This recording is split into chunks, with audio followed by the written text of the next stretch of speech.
E aí galera, tudo bem?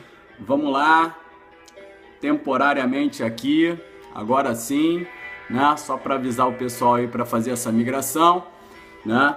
A regra você já sabe como é que é.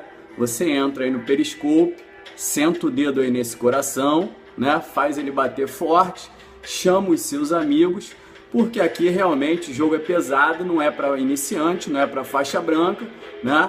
Aqui é para aquela galera mais faixa preta, mais graduada, né? E é aqui que a gente vai tratar aí desse tema importante, que é o estudo da conduta jurídico-penal.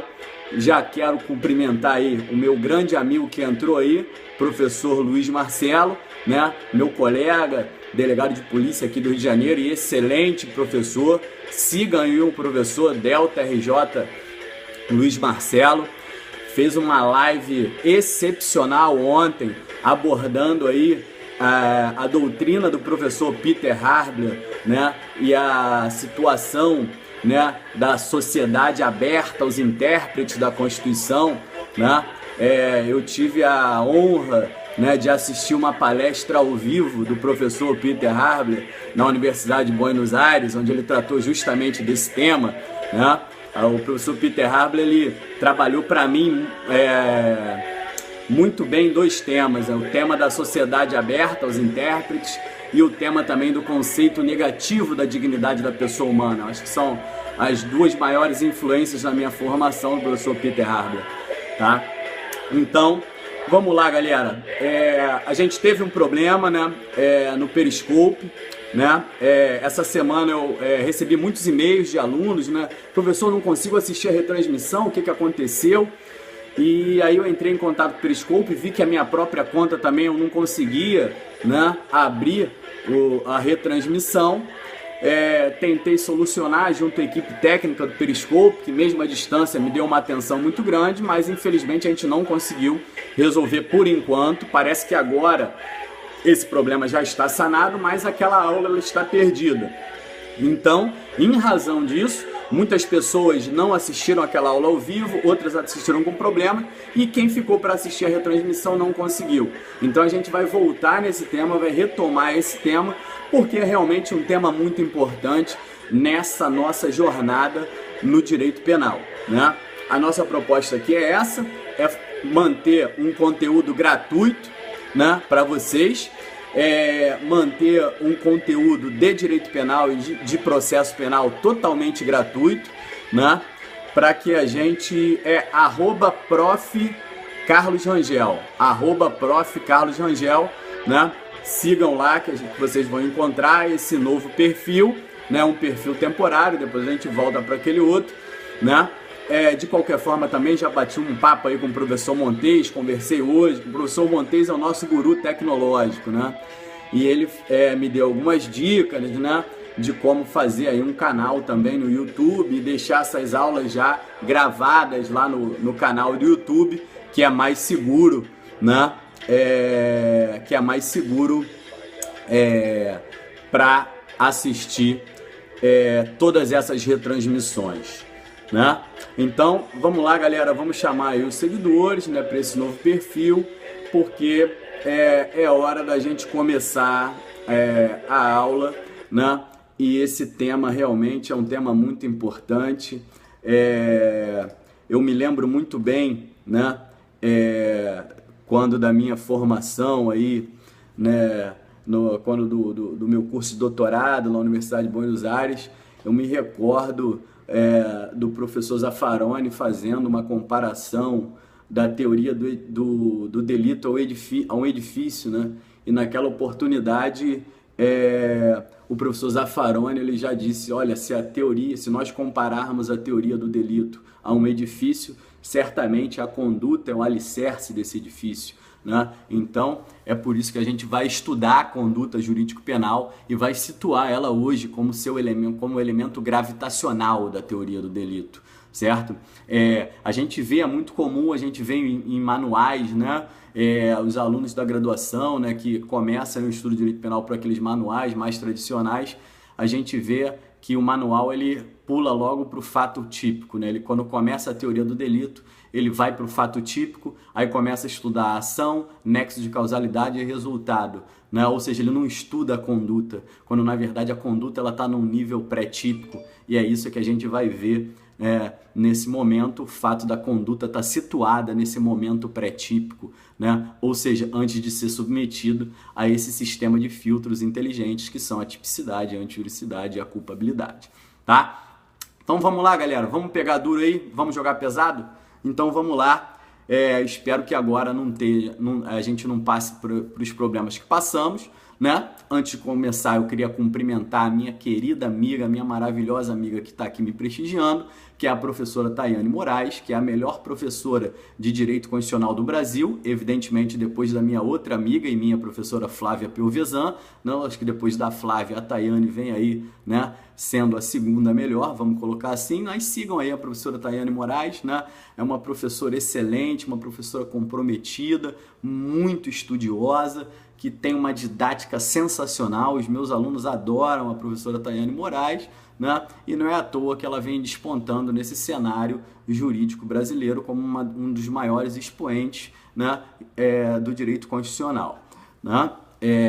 Então vamos lá, né? Vamos lá, eu acho que a gente vai repetir esse tema então, né, que é o estudo da conduta, porque teve problemas na última transmissão, né? Eu acho que a gente passou tanta informação que acabou dando bug lá no Periscope, né? Eles não conseguiram acompanhar aí a nossa evolução, mas hoje vai dar tudo certo, né? Vamos esperar. Bom, então, para quem não me conhece ainda, meu nome é Carlos Eduardo Rangel, eu sou professor de Direito Penal e de Processo Penal, de Sociologia Jurídica e de Criminologia, né? Sou delegado de Polícia Civil aqui no estado do Rio de Janeiro, atualmente lotado na 11ª DP, a Rocinha, né? Estamos aí trabalhando também duro, né, nessa força-tarefa que visa aí amenizar esse problema do narcotráfico aí na Rocinha, aqui no Rio de Janeiro, e sou doutorando em Direito da Universidade de Buenos Aires, né, onde também sou professor convidado, assim como na Universidade de Belgrano, na Argentina. Bom, então vamos lá, vamos começar a jogar duro, vamos começar a jogar pesado. Deixa eu me ajeitar aqui, né? Ajeitar um pouco as minhas anotações aqui, os meus livros, né? Vamos lá.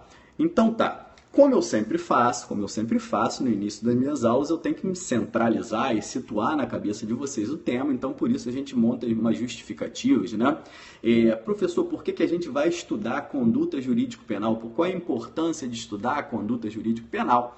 E o primeiro motivo é exatamente situar essa conduta jurídico-penal como um elemento central da teoria do delito, ou seja, recolocar a conduta onde verdadeiramente ela deve ficar, ou seja, no centro da teoria do delito, né? Como um alicerce da teoria do delito, como o eixo gravitacional da teoria do delito.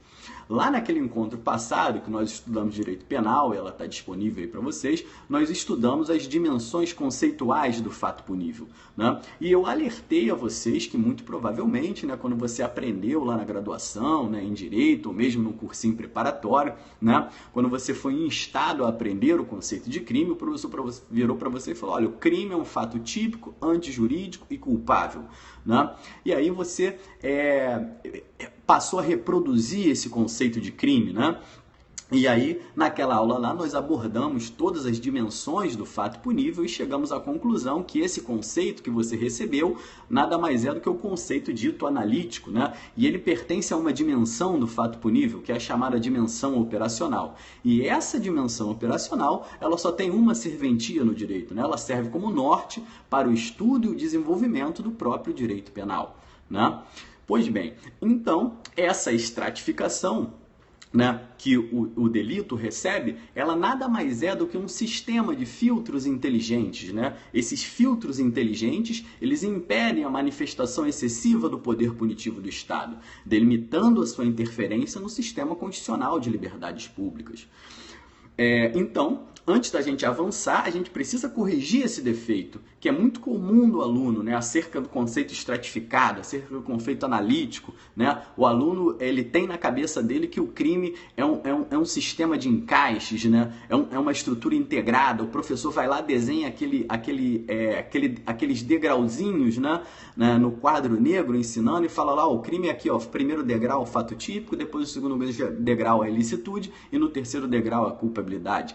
Então, Então a primeira coisa que a gente tem a dizer é que assim, o delito ele não é estratificado. O delito é uma coisa única, né? O delito ele é composto, não é que o delito seja composto de uma estrutura analítica e tripartida, ou bipartida, ou quadripartida, né? O método de análise, né, que é estratificado, ou seja, o método que eu enxergo a estrutura do delito, né, o método que eu faço para estudar o delito é que ele é estratificado, né? E aí lá naquela aula passada, né, da gravação, que ficou com um problema, eu disse a vocês que eu dei o exemplo de uma zebra, né? E eu falei, olha, eu posso olhar para uma zebra, né, e enxergar essa zebra como sendo um cavalo com raias, né? Ou seja, eu estou estratificando a análise que eu faço dessa zebra, mas essa zebra continua sendo uma zebra, ela nunca vai ser um cavalo. Ou seja, o método de análise que eu faço é que é analítico, que é estratificado, né? Então, qual é a importância disso? A importância disso é que, de repente, você, numa prova oral,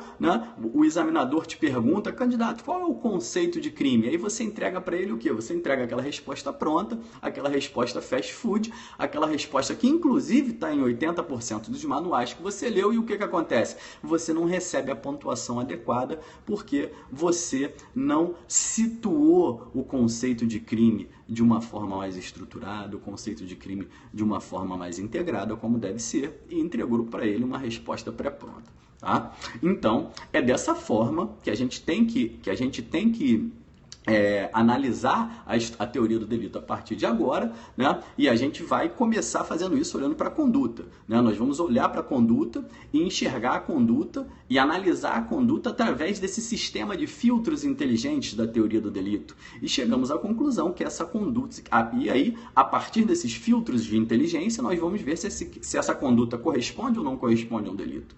Então, o que eu quero dizer para vocês nesse primeiro momento é exatamente isso, é que a conduta é o eixo gravitacional da teoria do delito. É o primeiro e mais importante elemento dentro do objeto de estudo da teoria do delito, da teoria do fato punível, né? Como eu disse a vocês, como muito bem eu ouvi de Zaffaroni, né? Se ele comparar a teoria do delito a um edifício, certamente a conduta vai ser o seu alicerce, e é dessa ideia inicial que a gente vai começar. Bom, o segundo motivo de também estudar a conduta é revisitar essa relação entre o direito penal e a conduta, né? Recolocar a noção de conduta dentro da teoria do delito e a sua relação com o próprio direito penal, e trazer a noção para vocês do que é o pragma conflitivo, né? O que é o pragma conflitivo? Então, o primeiro ponto que eu gostaria de esclarecer é o seguinte: vocês têm que olhar a conduta, né, dentro do direito penal, dentro da teoria do delito, como um substantivo. A conduta é um substantivo. E a esse substantivo nós agregamos 3 adjetivos: típico, antijurídico e culpável. Ou seja, no estudo do direito penal, mais especificamente da teoria do delito, eu tenho a conduta como um elemento central. E esse elemento central passa a ser submetido a um sistema de filtros inteligentes. E esses filtros inteligentes são a tipicidade, a antijuridicidade e a culpabilidade, tá? Nesse momento eu tenho que fazer uma outra pausa, porque quem entra nesse momento aqui é o meu professor de Direito Penal, é quem me ensinou Direito Penal, meu grande amigo professor Marcos Montes, meu parceiro aí, né, de delegacia, de pesquisa, de vinho, de charuto, né? Então, eu quero muito prestigiar aí a presença do professor Marcos Montes e pedir, evidentemente, para vocês todos seguirem lá, acompanharem o professor Marcos Montes nas redes sociais, no Instagram, no canal dele no YouTube, lá no seu ACE, nos seus módulos, né? Então, vamos retomar o nosso tema aí, já feito aí as considerações, né, as referências de estilo aí. Bom, o centro do delito, então, ele está nesse substantivo, conduta. Só que não é qualquer conduta que vai ser um delito, tá? Nós devemos aqui ater a uma conduta humana e que gera um conflito. Uma conduta humana e que gera um conflito. Toda conduta que importa ao direito penal traz, na lição do professor Zaffaroni, esse pragma conflitivo, né? É óbvio que a exteriorização da conduta humana gera um conjunto incalculáveis de efeitos no mundo exterior. E o direito penal, evidentemente, a norma penal não vai poder alcançar todos esses efeitos, né? Mesmo assim, aqueles efeitos não abrangidos e aqueles não controláveis pelo sujeito que exteriorizou um determinado comportamento, né? E aí, na aula passada, eu deixei para vocês um exemplo. Eu falei, olha, o indivíduo é muito fã de um determinado escritor, né? E aí ele está naquela leitura de um determinado livro, ele adora aquele escritor, ele considera a narrativa daquele cara totalmente envolvente, e assim que é lançado um novo livro daquele escritor, o cara corre na livraria, compra, já rasga o envelope, já sai lendo sem pausa de tanto que ele admira aquele escritor. Então, num belo dia, ele distraído aí com a sua leitura, aquele indivíduo cruza aí uma determinada via pública e é fatalmente atropelado fruto dessa distração, dessa leitura, né? E a reflexão que a gente coloca aqui é a seguinte: imagine a quantidade de leitores desse autor e agora imagine a quantidade de efeitos possíveis a partir de uma leitura da sua obra, a partir do lançamento da sua obra. Evidentemente, as possibilidades são infinitas e, em sua grande maioria, incontroláveis, né, pelo próprio escritor, que apenas escreveu e lançou a obra. É por isso que, acertadamente, o professor Zaffaroni ele vai dizer que essa conduta, ainda num nível pré-típico, que interessa ao direito penal, é aquela que traz um pragma conflitivo, ou seja, o comportamento e o resultado como obra do autor, cuja modificação vai atuar na lesão ou no estado de perigo a um bem jurídico tutelado pela norma. Então, o pragma conflitivo é a vinculação entre o comportamento do autor e o resultado como fruto da sua obra na afetação do bem jurídico. Vou repetir. O pragma conflitivo, a noção de pragma conflitivo, que é o núcleo da conduta, é o vínculo entre o comportamento do autor e a idealização do resultado como fruto da sua obra, na esfera de afetação ou periclitação de um bem jurídico tutelado. E a lei penal, o que ela vai fazer? Ela vai exatamente delimitar esse pragma conflitivo, estabelecendo o quê? Comportamentos típicos, ou seja, comportamentos que, por sua relevância, atraem a incidência do poder de punir do Estado. Então, enquanto o indivíduo realiza uma conduta concreta que se amolda a um tipo penal, nós vamos estar diante desse pragma conflitivo, certo?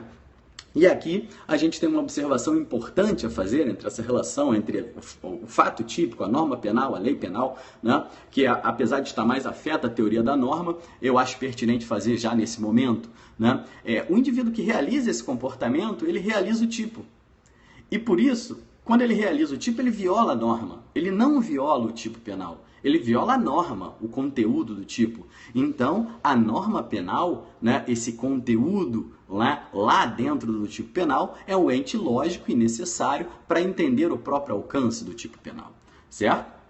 Então, já fizemos as considerações iniciais e vimos então esses dois motivos importantes de estudar a conduta. O primeiro é centralizar a conduta no eixo da teoria do delito. E o segundo é compreender qual a relação, qual é a importância, né, entre a conduta e o próprio estudo do direito penal. Bom, então, partindo aí dessas premissas, né, e já entendendo que a estratificação é um método de análise operacional, que o crime em si ele não é um fato típico, antijurídico culpável, mas esses filtros inteligentes são métodos de análise do delito como um todo, né? A gente pode visualizar então a conduta, que está num nível pré-típico, é o elemento central, é um substantivo, que é submetido a um sistema de filtros inteligentes, ou seja, os seus extratos, os seus adjetivos, típico, antijurídico e culpável. Então é dessa noção que eu quero que vocês extraiam, né, o sentido de estudar a conduta e a importância de estudar a conduta, né? A conduta é o elemento central, é o substantivo, né? E esse elemento central, essa conduta, ela vai ser submetida a um sistema de filtros inteligentes, que são os seus extratos, os seus adjetivos, a tipicidade, a antijuridicidade e a culpabilidade. Então, quando a gente estiver diante daquele pragma conflitivo, né, o indivíduo realiza uma conduta concreta que, por vezes, se amolda a um tipo penal. E a partir desse momento, né, ou seja, a partir do momento em que aquele pragma conflitivo se amolda a um determinado tipo penal, é que submetemos essa conduta ao primeiro filtro, a tipicidade. E quando eu falo de tipicidade, eu estou falando da tipicidade formal e da tipicidade material, ou seja, a tipicidade formal, que é um juízo de subsunção entre uma conduta e o tipo penal em abstrato, e da tipicidade material, evidentemente, ou seja, o juízo de desvaloração da conduta em relação ao grau de periclitação do bem jurídico tutelado. Vou repetir para vocês.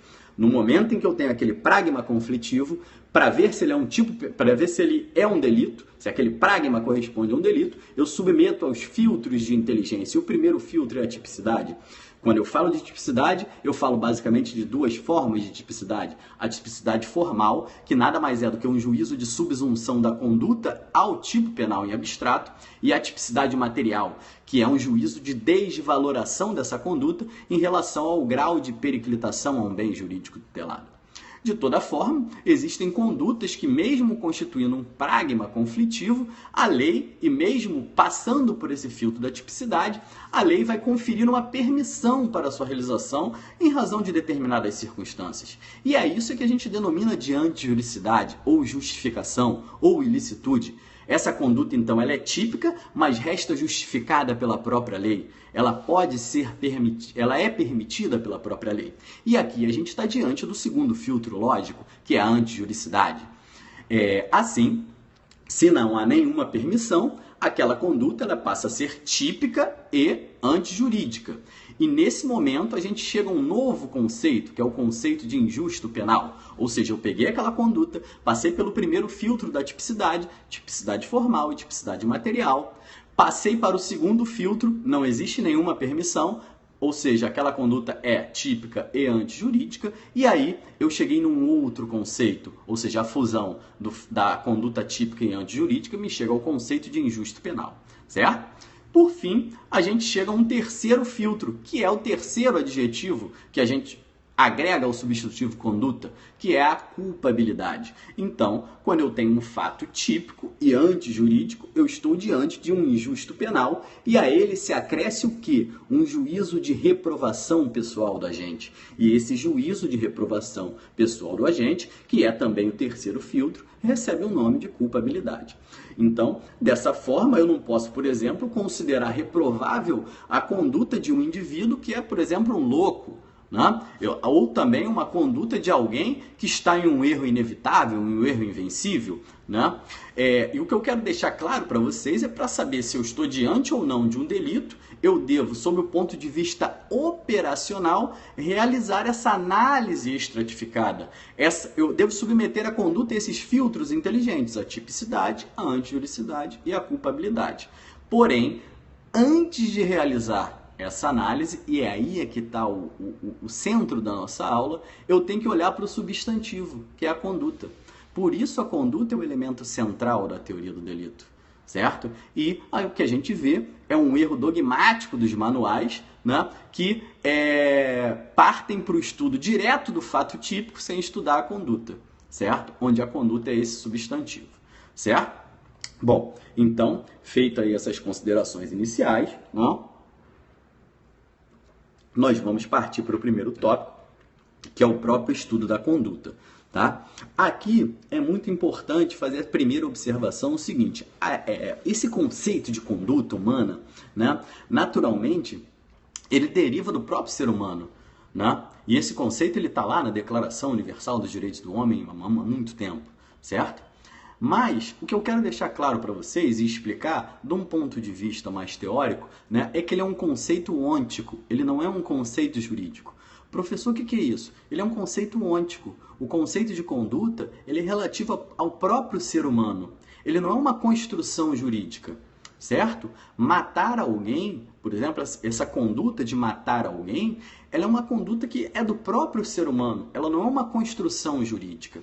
Então, nesse contexto, é importante eu colocar na cabeça de vocês aqui que cada ramo das ciências vai buscar o seu conceito de conduta de acordo com o que lhe interessa. Por exemplo, lá na sociologia, quando a gente estuda sociologia, o que me interessa na conduta são as interações sociais dessa conduta, certo? Se eu for estudar, por exemplo, psicologia, a preocupação ela está na motivação psíquica da conduta e não nas interações sociais da conduta. Ou seja, cada ramo extrai dados ônticos que lhe interessam como objetivo. E aí constroem o seu conceito de conduta, né, dentro da área epistemológica em que vão trabalhar. Então, portanto, a primeira ideia é essa: não há um conceito universal de conduta, não existe um conceito universal de conduta que possa ser usado da mesma forma para todos os ramos das ciências, certo? E o que essas ciências vão fazer? E o que o direito penal enquanto ciência vai fazer? Ele não vai alterar o conceito de conduta, ele vai olhar para aquela conduta e vai extrair dados ônticos que interessam a ele, direito penal, enquanto ciência jurídica, certo? Compreenderam isso? Essa atividade de extração desses dados ônticos, ou seja, eu olho para a conduta, né, e extraio dados dessa conduta, os dados que me interessam do ponto de vista penal, do ponto de vista da sociologia, do ponto de vista da filosofia, da psicologia, né, ele é do ponto filosófico, ele é um ato de conhecimento, ele não é um ato de vontade, ele é um ato de conhecimento. Por quê? Porque ele se dá através dessa transferência de dados como eu, observador, né? Eu olho para a conduta e extraio os dados que me interessam, né? E por isso a gente adota enquanto conduta a chamada teoria realista do conhecimento, que tem uma base evidentemente aristotélica, né? Diferente da teoria idealista do conhecimento, né? Que é baseada em Platão e depois em Descartes. Tá? Mas esse não é o nosso objetivo. O objetivo nosso aqui, né? Isso é só um dado para vocês, né? O objetivo aqui é que a gente chegue à conclusão que o direito penal faz é observar essa conduta. E, através da teoria da realidade, né? Essa teoria da conduta, né? Vai extrair esses dados da conduta que me interessa. E essa atividade nada mais é do que um juízo de desvaloração. Ou seja, o direito penal ele vai realizar esse juízo de desvaloração de uma conduta. E esse juízo de desvaloração ele é um ato de conhecimento, porque eu, direito penal, enquanto observador, extraio dados daquela conduta e faço um juízo de desvaloração. Ou seja, o meu ato é de observar e desvalorar. Eu não agrego aquela conduta, eu não modifico aquela conduta, eu nem crio aquela conduta. Eu só extraio dados daquela conduta e faço um juízo de desvaloração. Para vocês terem a ideia de como é que isso funciona, eu vou dar o mesmo exemplo que eu dei na outra aula, né? Que sempre é o exemplo que eu dou nas minhas aulas lá na pós-graduação, no mestrado, no curso, né? Enfim. Vocês imaginem aí o quadro da Mona Lisa, né? La Gioconda, né? Aquele quadro da Mona Lisa de Leonardo da Vinci, né? Você pode olhar para esse quadro, né? E extrair dados dele, né?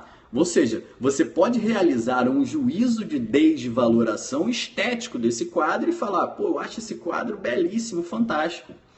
Ou ao mesmo tempo eu falo, pô, eu acho esse quadro da Mona Lisa feio, eu não consigo ver a riqueza, né, a importância que essas pessoas dão, certo? Ou seja, olhei para o quadro, extraí dados desse quadro enquanto observador e fiz um juízo de desvaloração, feio ou bonito. Mas em nenhum momento, percebam, você vai modificar esse quadro, você vai agregar valor a esse quadro, ele vai continuar pendurado lá no Museu do Louvre, né, com todo mundo vendo. O que você fez foi um ato de conhecimento de acordo com a teoria realista de base aristotélica, né? Você fez o quê? Extraiu dados e realizou um juízo de desvaloração. Professor, por que o senhor está dizendo isso? Porque é isso que o direito penal vai fazer com a conduta. É isso que você, enquanto intérprete do direito penal, também vai fazer com a conduta. Você vai olhar para a conduta, vai pegar a conduta e vai realizar um juízo de desvaloração. E é isso que o direito penal faz. Ele olha a conduta matar alguém e desvalora. Matar alguém é mal. Ele pega a conduta roubar e desvalora. Essa conduta de roubar alguém é mal. Então, é isso que o direito penal vai fazer. Desvalorar condutas a partir de um ato de conhecimento.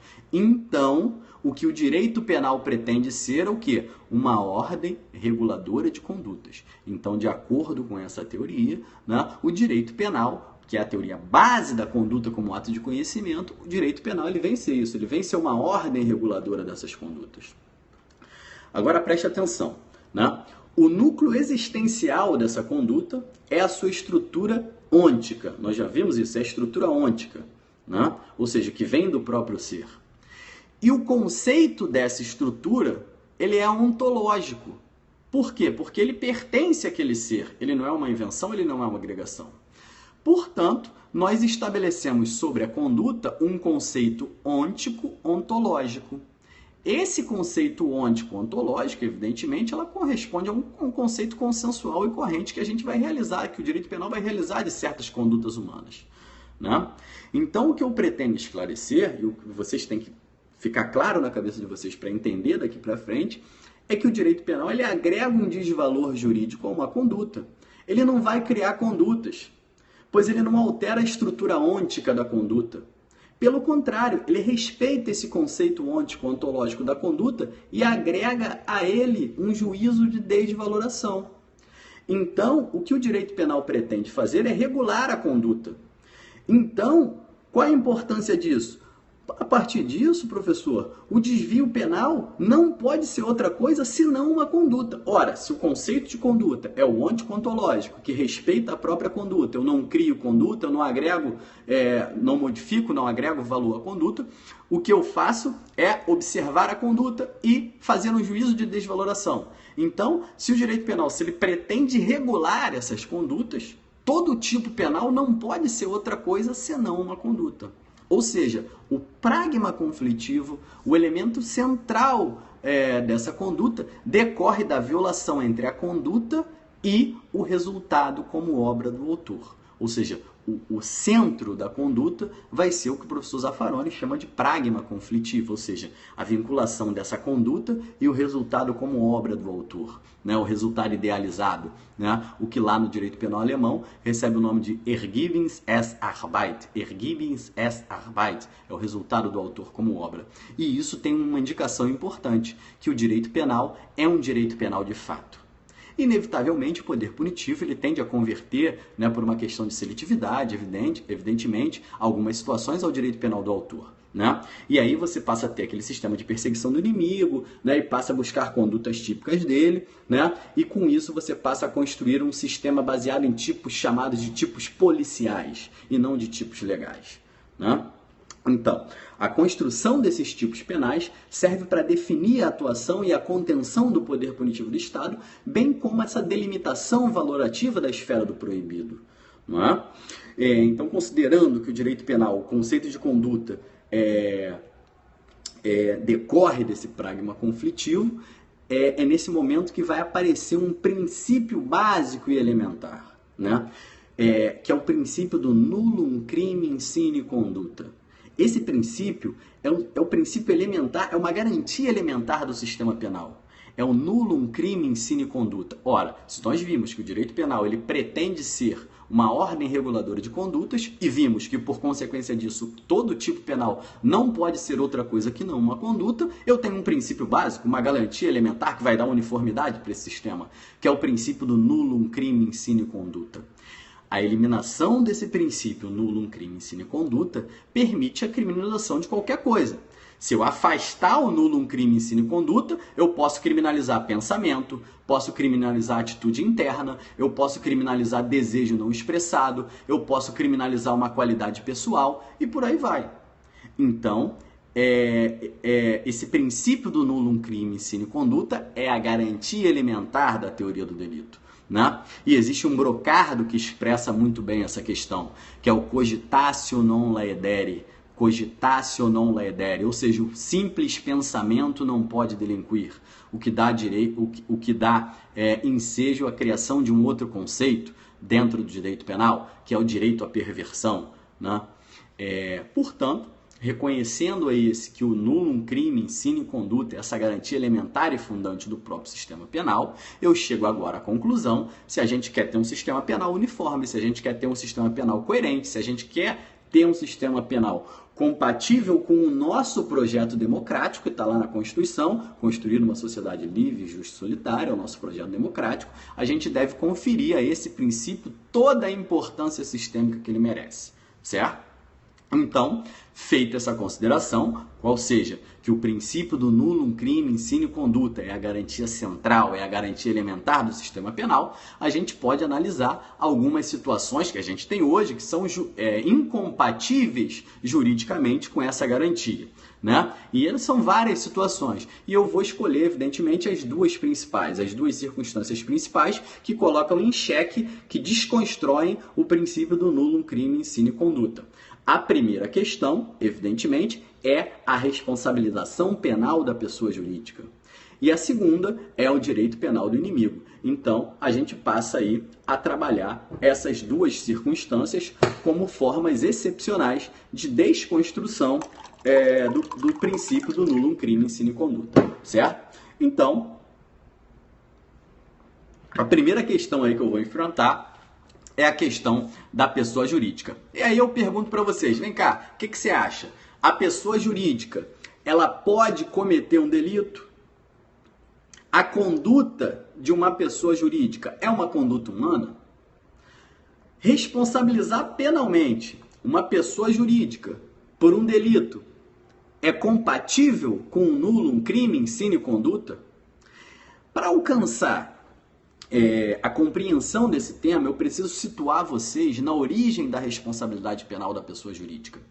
E a origem da responsabilização penal da pessoa jurídica, ela ocorre a partir do crescimento da criminalidade econômica, no auge do formalismo jurídico, com base no pensamento kelseniano, pensamento positivista kelsoniano, né? Na obra de Hans Kelsen chamada Teoria Pura do Direito. Prestem atenção. Segundo Kelsen, as pessoas, sejam elas pessoas físicas, naturais ou jurídicas, elas são equiparadas do ponto de vista formal a um gênero, né? Para Kelsen, tanto a pessoa física quanto a pessoa jurídica, elas têm uma característica comum. Elas são feixes de direitos e obrigações. Elas são centros de imputação e, portanto, podem ser igualmente objetos de responsabilização no campo penal. Então, são esses dois conceitos lá da obra de Kelsen, da Teoria Pura do Direito, que são a base da responsabilização penal da pessoa jurídica, né? E eu quero que vocês gravem essas palavras-chave, né? A pessoa física ou jurídica, elas se equiparam do ponto de vista formal porque elas são feixes de direitos e obrigações, porque elas são centros de imputação e, portanto, podem ser objetos aí de responsabilidade penal. Essa concepção de Kelsen, ela ganhou força, né, com base numa necessidade punitivista, né, que pretende atribuir uma responsabilização penal à pessoa jurídica. Só que isso é tão forte que, por exemplo, no nosso ordenamento, ele tem até matriz constitucional, né? Então, agora, para chegar a essa conclusão, a gente vai pegar a sua Constituição aí e você vai abrir, né, vai marcar 3 artigos, 2 na Constituição e 1 na legislação infraconstitucional. Na Constituição, a gente vai pegar aí o artigo 173, parágrafo 5º da Constituição, que é aquele que fala assim: a lei, sem prejuízo da responsabilidade individual dos dirigentes da pessoa jurídica, estabelecerá a responsabilidade desta, com punições compatíveis à sua natureza. Certo? Esse é o primeiro dispositivo. Depois, a gente vai lá para o 225, parágrafo 3º da Constituição. Né? Lá onde a Constituição tutela o meio ambiente. E vai estar escrito assim: as condutas e as atividades consideradas lesivas ou agressivas ao meio ambiente sujeitarão os infratores, vírgula, pessoas físicas ou jurídicas, a sanções penais e administrativas. Certo? E para finalizar isso, eu vou no artigo 3º da Lei 9.605 de 98, que é a lei que trata dos crimes ambientais, e eu vou ter lá no seu artigo 3º, as pessoas jurídicas são responsabilizadas administrativas, civil e penalmente. E lá no parágrafo único ainda é dito que a responsabilidade das pessoas jurídicas não exclui a pessoa física, autora, coautora ou partícipe do mesmo fato. Então, se eu pegar esses 3 dispositivos, 2 constitucionais e 1 infraconstitucional, o artigo 173, parágrafo 5º da Constituição, o artigo 225, parágrafo 3º da Constituição e o artigo 3º da Lei 9.605 de 98, a Lei de Crimes Ambientais, eu tenho o quê? A base jurídica constitucional e infralegal da responsabilização da pessoa jurídica. Ou seja, é o ordenamento brasileiro legitimando constitucionalmente e infraconstitucionalmente a responsabilidade da pessoa jurídica. Só que aqui a gente tem um problema. Até então tá tudo certo, né? Só que essa legitimação, mesmo constitucional e infraconstitucional, da pessoa jurídica, me traz um problema enquanto estudioso do direito penal. Por quê? Porque o ato jurídico da pessoa jurídica, ele não se perfaz numa conduta humana, no sentido ontoontológico, como estabelece o princípio do nullum crimen sine conduta. Ele é fruto de uma criação, né? Pelo contrário, essa responsabilização da pessoa jurídica, ela desnatura por inteiro o princípio do nullum crimen sine conduta e afeta o sistema penal como um todo, né? E é interessante que você vai lá no campo jurisprudencial, né, onde era adotada a teoria da chamada dupla imputação, né, onde era vinculada a responsabilidade da pessoa jurídica dos seus gestores. Mais recentemente, a partir de 2015, o STF passou até a admitir a responsabilização da pessoa jurídica de forma isolada. E sabem qual é o argumento utilizado pela Corte Suprema?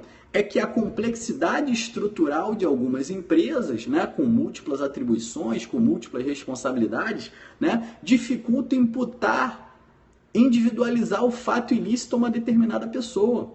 E por isso a pessoa jurídica pode ser penalizada, responsabilizada penalmente de forma isolada. Ora, preste atenção, se eu não consigo imputar um determinado fato ilícito a uma determinada pessoa, o sistema processual é regido por um outro princípio também importante, que é o indúbio pro réu. Então, ao agir dessa forma, o STF ele desnatura dois princípios estruturais. Um do direito penal, que é o nullum crimen sine conduta, e o outro do direito processual penal, que é o indúbio pro réu. Certo? Bom, então, vamos aqui, por um instante, considerar que é possível essa responsabilização da pessoa jurídica, né, e analisar as consequências, né, no campo jurídico. Para isso, né, eu vou trazer duas conclusões para você e depois vou chegar numa terceira. A primeira conclusão que eu vou chegar é a seguinte: ora, a pessoa jurídica ela não produz conduta humana. Isso é óbvio, né? Uma pessoa jurídica, o ato jurídico da pessoa jurídica, ela não é uma conduta humana, certo? Segundo, né, a impossibilidade de eu responsabilizar penalmente uma pessoa jurídica não impede a responsabilização dos seus gestores, pessoas físicas. Isso está na lei, está no artigo 3º, inclusive, né? Bom, eu já disse a vocês que as ciências penais, elas giram em torno de uma tríade: fato punível, processo e pena, certo? Como o processo sendo o caminho, a via, a ponte, né, do fato punível chegar àquela pena. Então eu pergunto a vocês, e aí eu chego na terceira proposição: qual é a pena que eu vou aplicar para uma pessoa jurídica? Qual é a pena que eu vou aplicar a uma pessoa jurídica? E a gente chega na terceira conclusão: todas as penas aplicadas às pessoas jurídicas são penas de caráter administrativo. Todas, sem exceção, têm natureza administrativa. Multa, interdição, suspensão de direitos, dissolução da pessoa jurídica. Todas as penas aplicadas à pessoa jurídica têm natureza administrativa. Ora, então eu volto para aquela nossa aula de direito penal, onde a gente tratou das dimensões do fato punível, né? E aí a gente tratou do caráter subsidiário, do caráter fragmentário e de última ratio do direito penal, e pergunto a vocês: essa conduta da pessoa jurídica, se eu vou, no final das contas, dar uma pena meramente administrativa, precisa da tutela penal? Eu preciso da tutela penal para chegar naquela tríade: fato punível, processo e pena? Se a minha pena vai ser administrativa, será que o direito administrativo não tem capacidade para resolver esse problema? Claro que tem, né, gente? Então, mais uma vez, na minha concepção e na concepção de muitos autores, essa questão da responsabilidade jurídica penal da pessoa jurídica, ela tem dois problemas. Primeiro, ela desconstrói o meu sistema, que é baseado no nullum crimen sine conduta, e segundo, ela desnatura completamente, né, o arcabouço principiológico do direito penal, já que eu vou pegar aquela pessoa jurídica e vou dar uma pena administrativa. Então, o direito penal, se a pessoa jurídica vai responder civil e administrativamente, eu chego, né, da mesma forma, né, às sanções no campo penal. Então, necessariamente, eu não precisaria responsabilizar penalmente aquela pessoa jurídica, mas sim as pessoas físicas e seus gestores.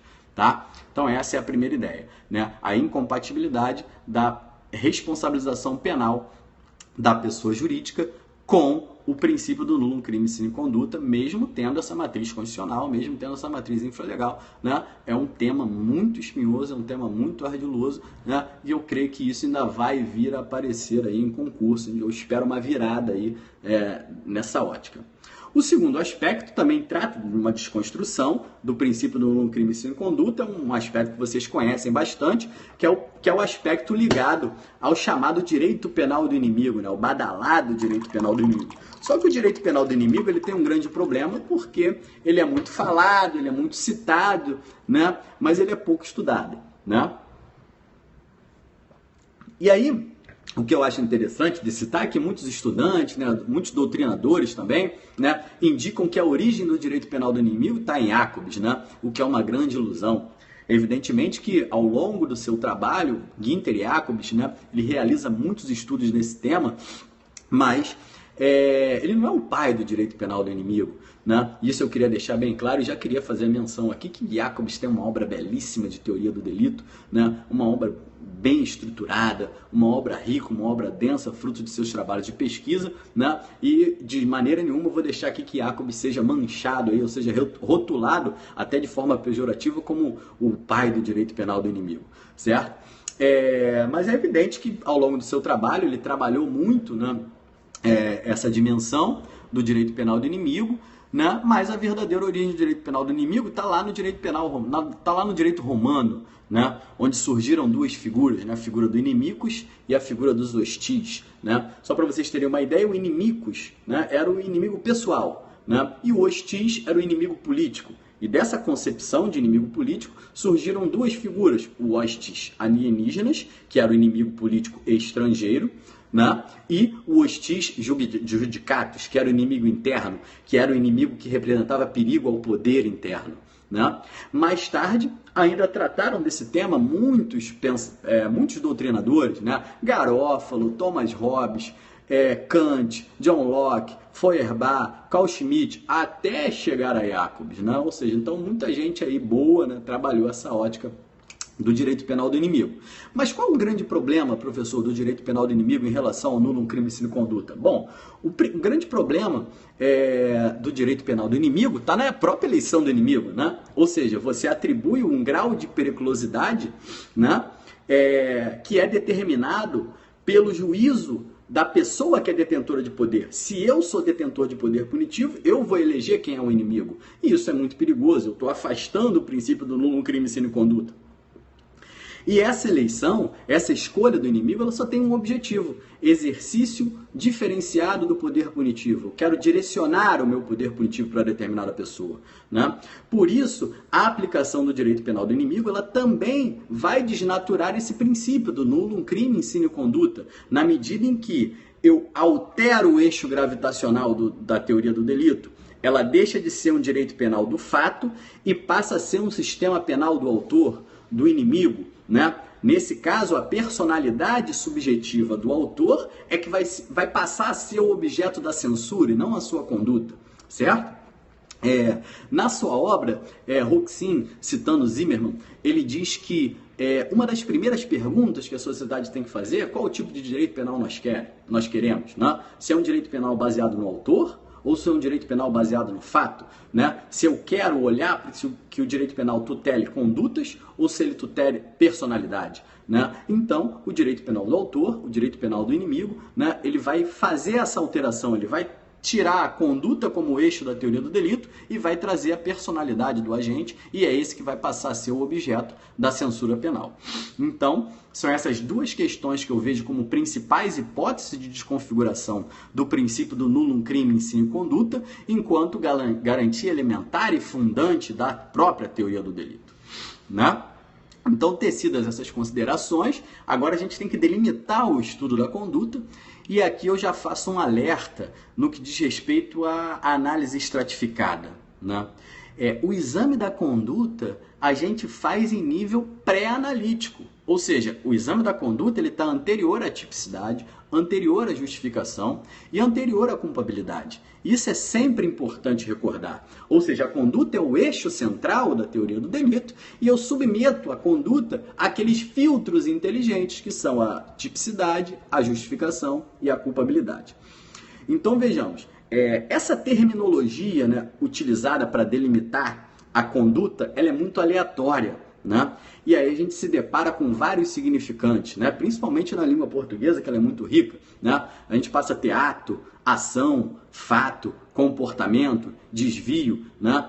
Mas é importante lembrar que esse fato, né, enquanto gênero, né, comporta duas espécies, fatos humanos e fatos naturais. E nessa linha, em relação aos fatos humanos, nós temos fatos humanos voluntários e fatos humanos involuntários.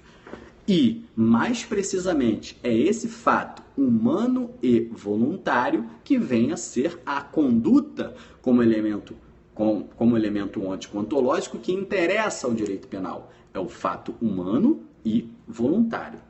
Então, o que eu quero precisar para vocês é justamente que esse conceito de conduta que interessa ao estudo do direito penal, né, como nós vimos, né, enquanto observador, o direito penal vai extrair dados ônticos da conduta que é do próprio ser humano e fazer um juízo de desvaloração, né, essa conduta que vai ser extraída é um fato humano e voluntário. É isso que vai interessar o direito penal.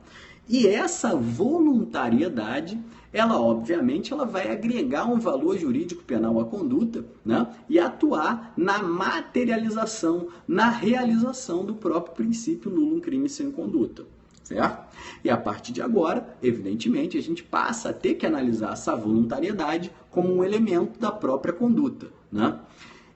E aqui o primeiro ponto que a gente tem que fazer, que é muito importante fazer no nosso estudo, é distinguir vontade de desejo. Pô, professor, vai distinguir vontade de desejo? Infelizmente, nós vamos ter que fazer essa distinção para aclarar o nosso conceito de conduta e, mais uma vez, a gente, evidentemente, o direito penal não tem todas as respostas e a gente vai buscar na filosofia, né, essa diferença, né?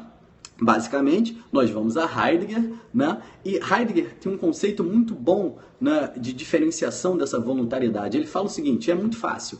Heidegger menciona que a voluntariedade, né, é um querer ativo, ou seja, é um querer em movimento, é um querer que se movimenta na realização de uma alteração no mundo exterior. Já o desejo, para Heidegger, é um querer passivo. Ele não atua no sentido de uma realização de uma alteração externa. Entenderam? Para Heidegger, essa voluntariedade que conota a conduta e que é importante para o direito penal é um movimento ativo, ela está em movimento. Essa voluntariedade, né, ela caminha em direção ao resultado. Já o desejo não, o desejo ele é passivo. Ele não caminha em direção ao resultado, ele espera o resultado acontecer. Então é essa distinção que eu quero que vocês guardem, que dissocia a voluntariedade, a vontade do desejo. A voluntariedade, a vontade é um querer ativo que se movimenta na direção do resultado. E o desejo é um querer passivo que aguarda o resultado. Quer ver um exemplo? Imagina você que tem um tio muito rico, super milionário, e você é o único herdeiro, né, desse tio. Né? E você não quer fazer nada para matá-lo, você quer que ele morra, você deseja a morte, né? Para que você herde aquele patrimônio, mas você não realiza nada para matá-lo. Ou seja, nesse caso você tem o quê? Desejo, mas não tem voluntariedade, perceberam? Eu não fiz nenhum movimento, eu não caminhei em direção ao resultado morte do meu tio milionário, mas eu quero esse resultado morte, é um querer passivo. Ou seja, é um desejo, eu espero, certo? Eu não caminho em direção a ele, certo? E essa é uma diferença muito importante. Então é justamente essa voluntariedade que você provavelmente aprendeu lá na graduação como um conceito de vontade, né? Quando você estuda o dolo, né? E aí o professor fala para assim, o dolo, né, é o conhecimento mais a vontade, né? Um elemento subjetivo do dolo, né? Que integra a própria conduta, né, dentro de uma visão finalista, né? Mas o dolo não é só isso. Atualmente o conceito de vontade ele está um pouco esvaziado, né, dentro do dolo. O conceito do dolo atualmente mais contemporâneo seria o conhecimento, né? O conhecimento do agente sobre um estado de periclitação do bem jurídico. Esse seria um conceito mais contemporâneo de dolo. A vontade ela está mais ligada às tendências, ao que vocês aprendem como como fim especial de agir, né? Mas isso é um outro assunto, a gente não vai embolar a cabeça de vocês, isso é um assunto mais para frente, quando nós estudarmos os elementos, né, subjetivos do tipo penal, onde a gente vai estudar o dolo e a imprudência, a gente vai entrar nessa discussão.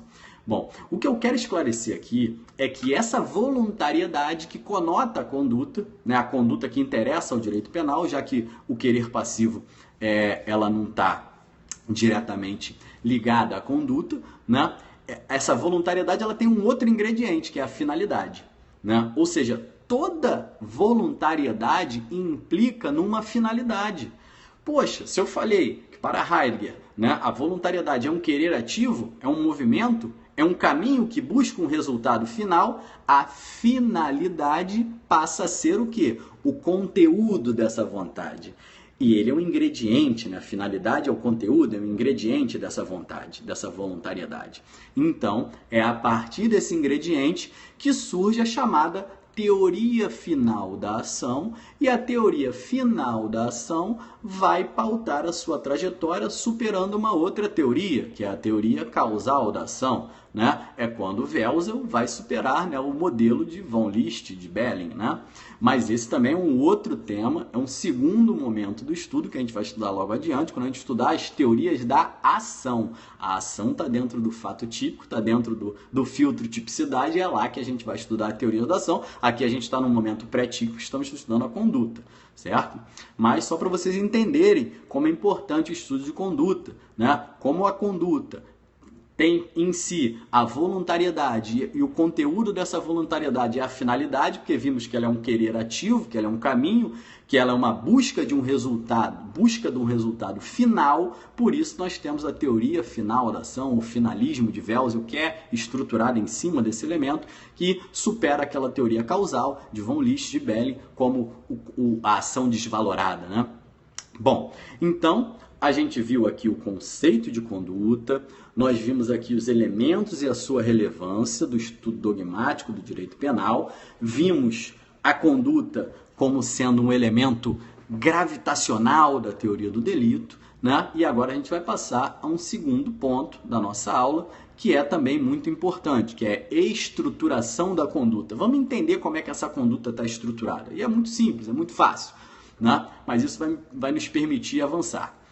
A conduta, ela tem basicamente dois aspectos, né? Ou dois elementos, um aspecto interno e um aspecto externo.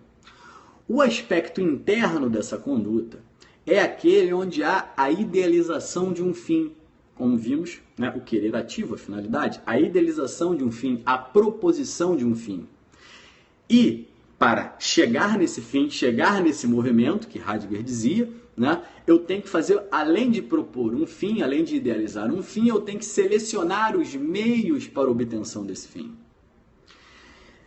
E, além disso, eu tenho que fazer o quê? Analisar os efeitos decorrentes desse fim. Ora, sempre que a gente faz algo, sempre que a gente faz qualquer coisa, o que a gente faz? A gente representa mentalmente aquela proposição, que é o meu querer. A gente elege quais são os meios necessários para a obtenção daquela proposição que foi idealizada. E aí nós analisamos os resultados primários e secundários dela correspondentes. Então eu posso afirmar que o aspecto interno ele tem três elementos: a representação de uma proposição, a seleção dos meios de obtenção dessa proposição e a análise dos resultados primários e colaterais dessa proposição. Vou repetir para vocês. Então, o aspecto interno da conduta, ela tem três elementos. Primeiro, a representação de uma proposição. Segundo, a seleção dos meios de obtenção dessa proposição. E terceiro, a análise dos resultados primários e colaterais dessa proposição.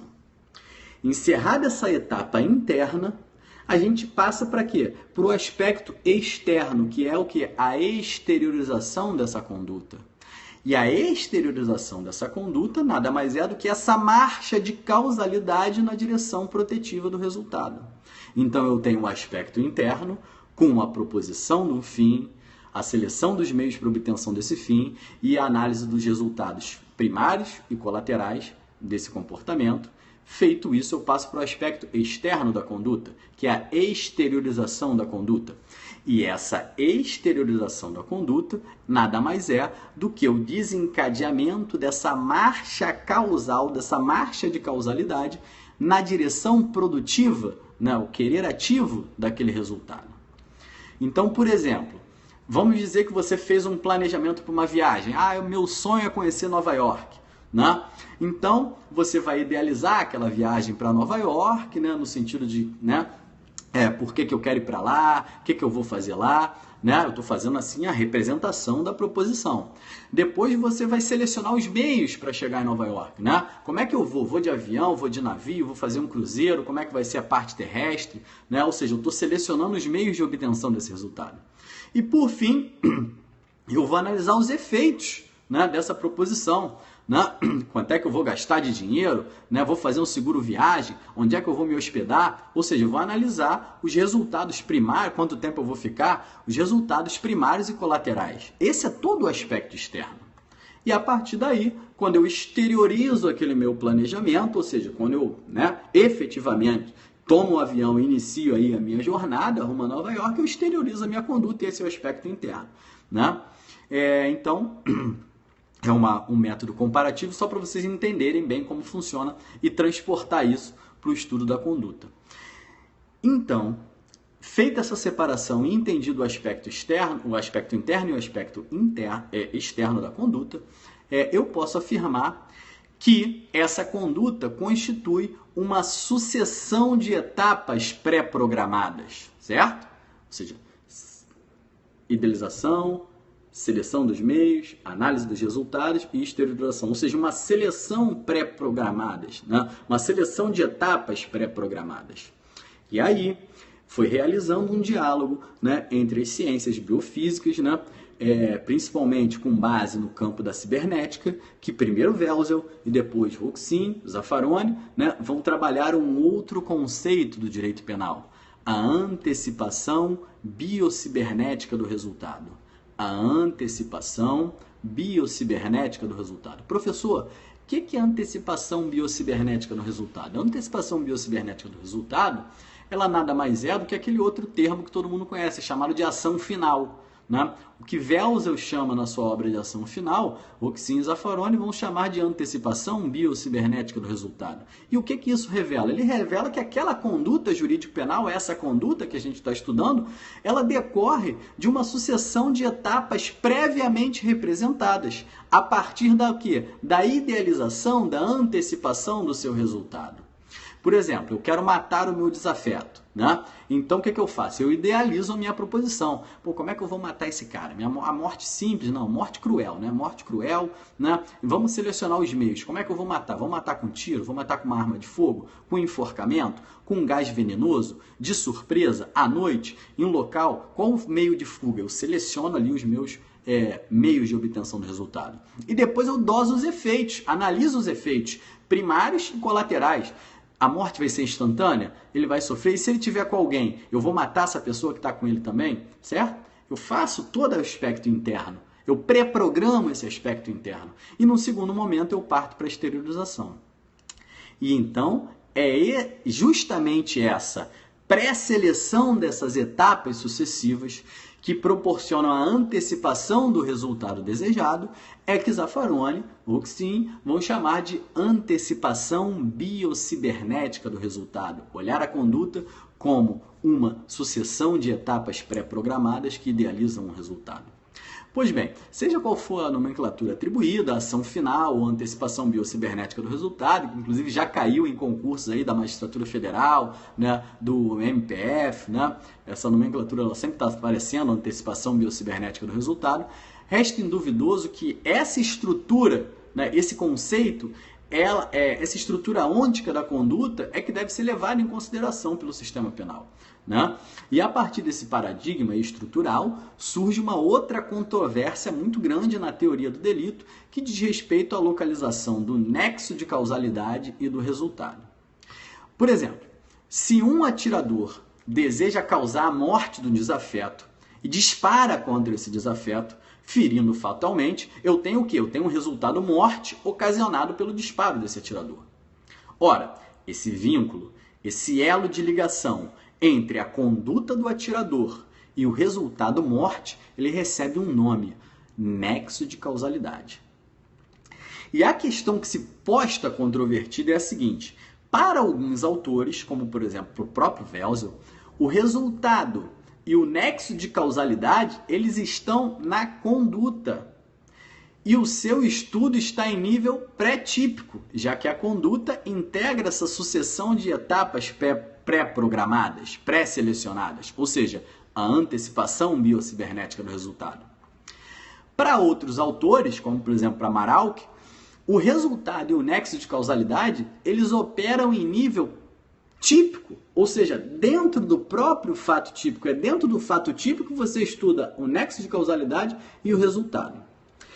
Então, para corrigir essa controvérsia e para corrigir esse desvio, a gente tem que apresentar para vocês dois conceitos distintos. A gente precisa distinguir o que é previsão de causalidade do que é nexo de causalidade. E é aqui que numa prova o examinador pode te pegar numa questão conceitual, numa questão objetiva, numa questão discursiva, ou então, quando você chegar lá na prova oral, o examinador vira para você e fala assim: candidato, qual é a diferença entre previsão de causalidade e nexo de causalidade?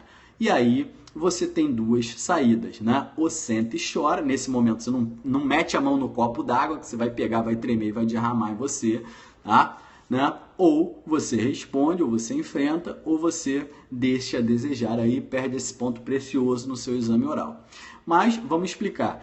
Para esclarecer essa divergência de onde está localizado, né, o resultado e o nexo de causalidade, a gente tem que diferenciar o que é previsão de causalidade e o que é nexo de causalidade, tá?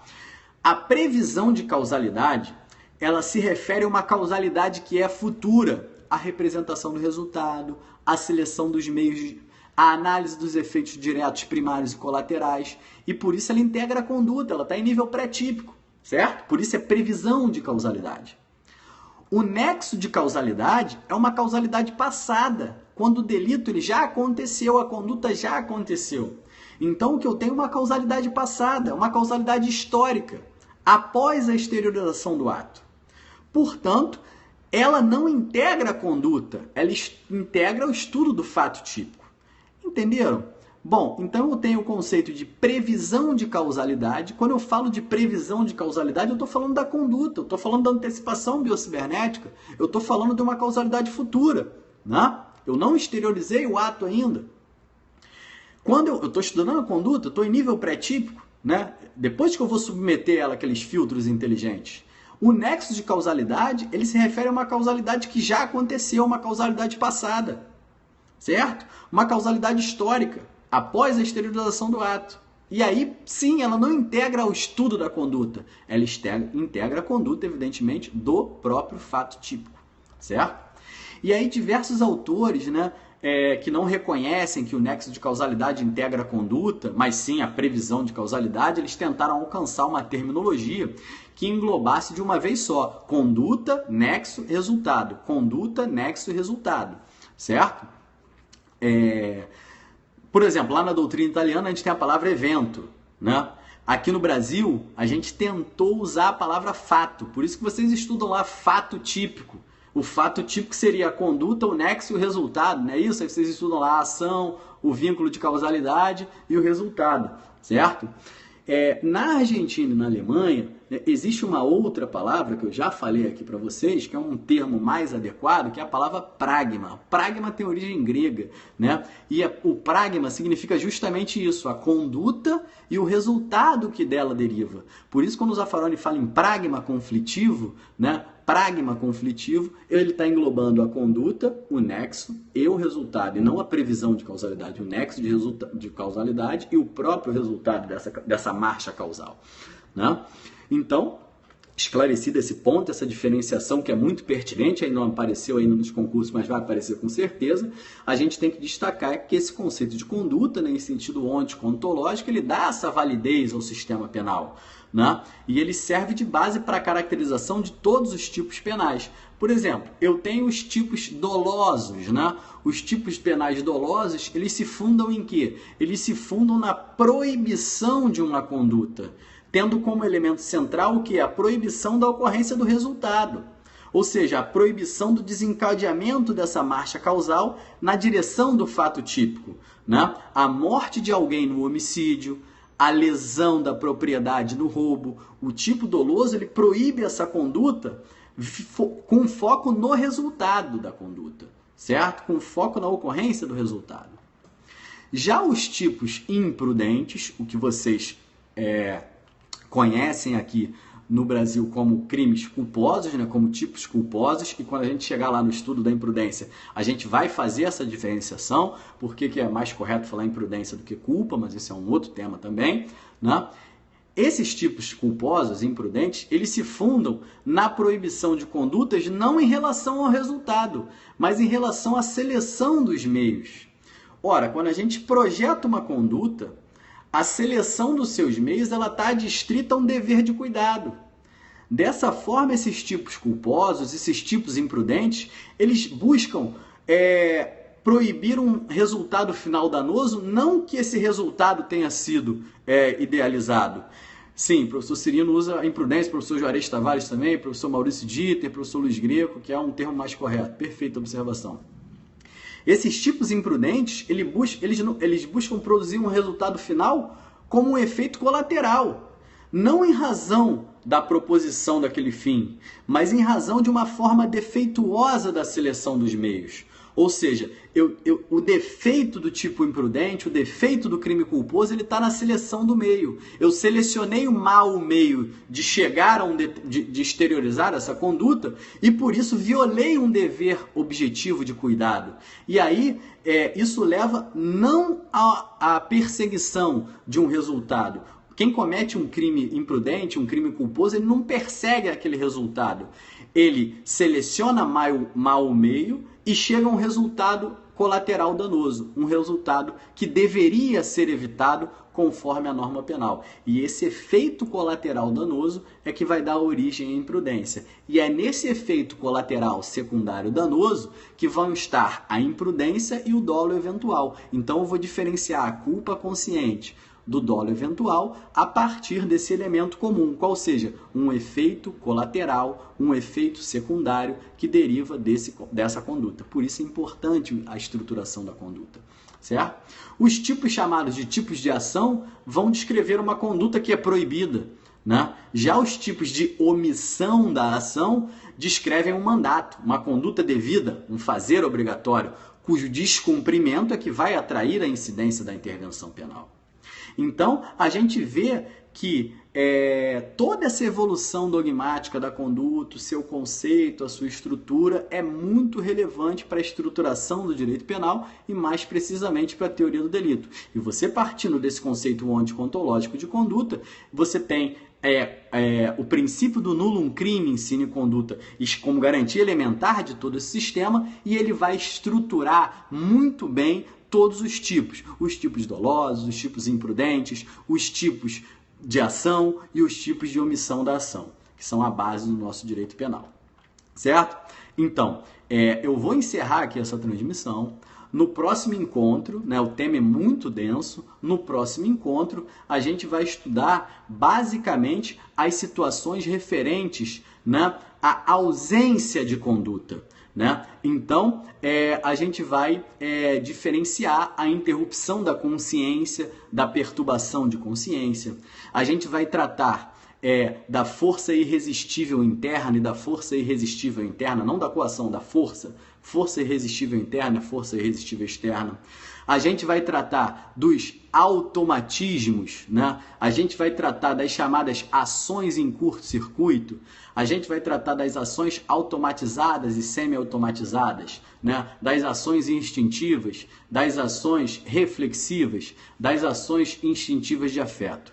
Tudo isso de uma maneira bem construída, com muitos exemplos. Vamos trabalhar muitos casos concretos para que não fique nenhuma dúvida nesse primeiro passo em direção ao estudo da teoria do delito. Bom, então eu queria agradecer a todo mundo que ficou até agora, mandar um abraço para todo mundo. Eu vou deixar meu e-mail aqui de contato para vocês, né, que é o delpol.professorcarlosrangel@gmail.com. Delpol, de delegado de polícia, DELPOL, delpol.professorcarlosrangel@gmail.com, né? Qualquer dúvida, qualquer esclarecimento, uma eventual necessidade de ajuda aí no estudo, né? O pessoal que está estudando para concurso, né? Aqui no Rio de Janeiro, né? Nós temos o nosso curso presencial, que vai entrar num segundo momento agora, em novembro, né, a partir do dia 14 de novembro, né, eu e o professor Fábio Monteiro, a gente tem esse curso presencial, é um curso bem estruturado, bem focado, com planejamento, né, para delegado de polícia. Eu e o professor Fábio Monteiro, a gente também tem um serviço, que é o On Target Coaching, né, On Target Coaching, né, se quiser mandar um e-mail para lá, ontargetcoaching@gmail.com, onde a gente faz preparação para os principais concursos jurídicos, né, magistratura estadual e federal, Defensoria da União e Defensoria Estadual, Ministério Público Estadual e Federal, tudo isso a gente trabalha individualmente, só que nós só temos 10 vagas, atualmente nós temos 8 alunos, né? Portanto só temos 2 vagas, a gente abre a cada 6 meses nós abrimos só 10 vagas, porque eu acho que é o número de alunos que a gente pode dar atenção, né? E a gente vai continuar fazendo, né, essas lives ao vivo para vocês. Eu vou continuar com direito penal e processo penal, né? Vou começar também a fazer de direito penal parte especial, mas vou esperar primeiro vocês adquirirem uma base, né, mais aprofundada, né? Nós temos também o nosso projeto, que é o Liceu ACE, né? liceuace.com.br, onde estão eu, o professor Gustavo Nogueira, o professor Marcos Montes, o professor Tayane Moraes, com aulas gratuitas, com aulas 100% gratuitas, né? Eu já fiz algumas aulas, né, algumas aulas de direito processual penal, e elas vão ser postadas na plataforma do Liceu ACE, certo?